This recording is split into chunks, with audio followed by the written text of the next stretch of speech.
m'a parlé de la célébration 55e de la conférence afro-asiatique, il m'a demandé, Jim anak Bandung kan?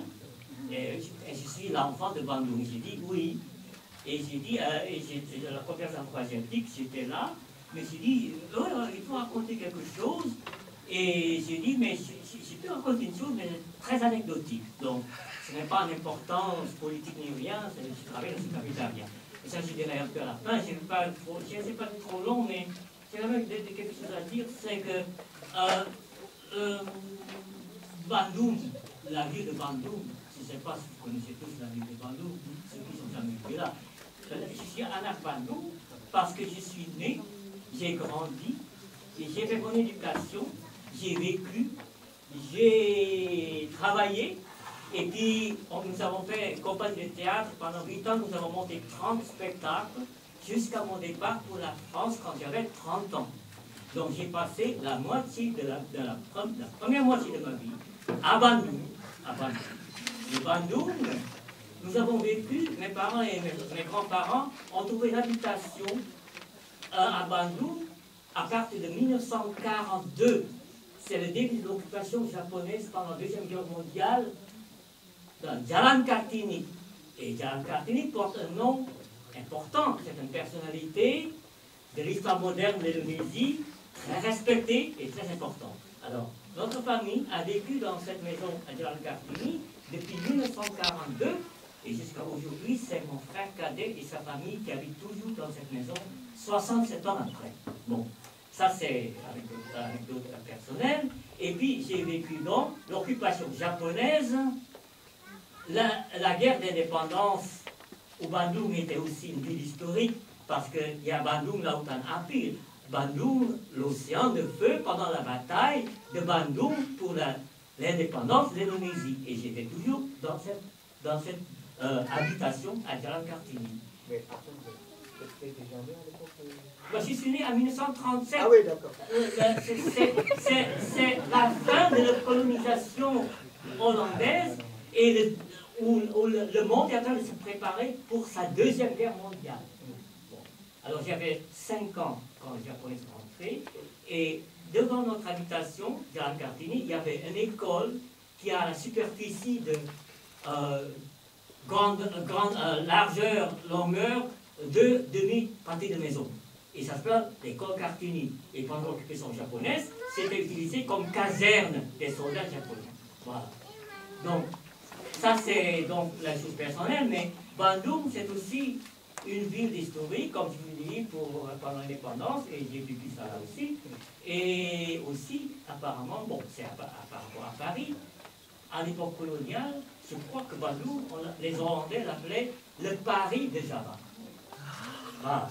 Donc, ça c'est Bandung. Et à part cela, j'ai dit que pendant la conférence afro-asiatique, j'avais 18 ans. Et je crois qu'on cherchait des volontaires, des jeunes, pour aider un peu dans la cantine, dans le lieu de la conférence, qui est donc l'ancien théâtre de la ville. Ce que les Hollandais s'appellent le Schouwburg de Bandung, qui est construit par les Hollandais, mais qui était transformé spécialement pour cette conférence, en un sort à l'intérieur comme à les Nations Unies. Voilà, c'est ça. Et si on connaît ce bâtiment qui est sur le grand chemin de la poste à l'époque coloniale, de Grote Postweg, qui était construit, c'était un chemin pour acheminement de la poste qui était construit pendant l'époque de Napoléon, de bout à bout, de Java Ouest jusqu'à Java Est, en parcourant toutes les villes importantes. Et le morceau où ça passait par Bandung, c'était là où il y a la conférence afro-asiatique, le Grote Postweg, qu'on appelait après Jalan Afrika, Asia-Afrika. Voilà. Et c'est donc dans ce bâtiment-là que j'ai travaillé dans la cantine, qui, si on regardait de face le bâtiment, c'est l'aile droite qui faisait le coin avec le Jalan Braga, qui était la rue des c'est le Champs-Élysées à l'époque, voilà. Et donc, j'étais dans cette aile droite, où c'était une cantine, où les membres de la délégation, je pense, et l'entourage de la délégation, les journalistes, les interprètes et traducteurs, pouvaient venir prendre des boissons et je pense même des petits plateaux repas.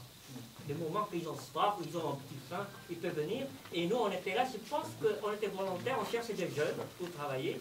Et j'ai accepté et je crois qu'on payait un argent de poche.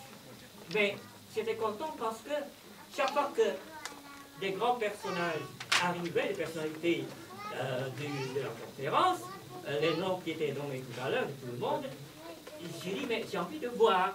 Alors on avait le droit de sauter par la fenêtre et de regarder de la terrasse l'arrivée de tous ces gens importants. Donc j'ai vu tout ce monde-là arriver.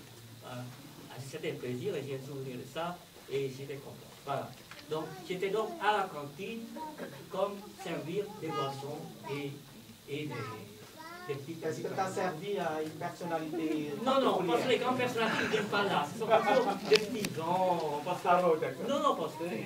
Et puis, je ne sais pas où ils sont spécialités, parce que dans la même... Ah oui, il y a des hôtels. Il y a des hôtels, Roman et Préamen, qui étaient les grands hôtels, pas loin, à 10 minutes de là. Et je crois que tout le monde, les grands touchés là, c'était réquisitionné.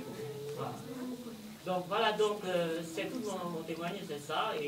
Et seulement, j'ai posé des questions 55 ans après. Ouais. J'ai dit comment va le monde? Et je crois que Darius a déjà répondu comment va le monde? Et j'ai dit bon, 55, c'est donc 2 fois le chiffre sacré de 5. Et j'ai dit, pour moi, et je ne suis pas pessimiste, le monde va très mal. Très mal. C'est bien. J'ai dit, bien si dit. on veut fêter le prochain anniversaire, prenons un autre chiffre sacré, 8. Ulang tahun ke-80. Dans 25 ans, est-ce qu'on pourrait faire cette célébration dans 25 ans si on continue dans ce monde comme on le fait maintenant? J'ai dit, j'ai peur que non, parce qu'on court vers son autodestruction, pour moi, personnellement. Alors, je dis ça comme ça, je suis un peu excité. Parce que j'ai dit, on n'a pas encore vu. Le monde. Voilà, excusez-moi. Ah non, je ne suis pas si optimiste que ça. Exact. Mais on dit toujours pour les jeunes.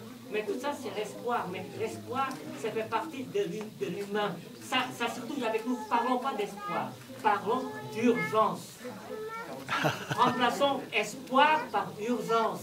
Parce qu'espoir, ça sera toujours avec nous. On n'a pas besoin de dire espoir. Donc, je veux voir urgence dans tous les domaines. Enfin, malheureusement, mon truc, c'est à cœur.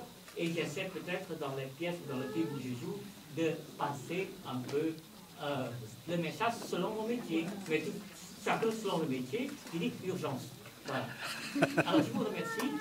Et voilà.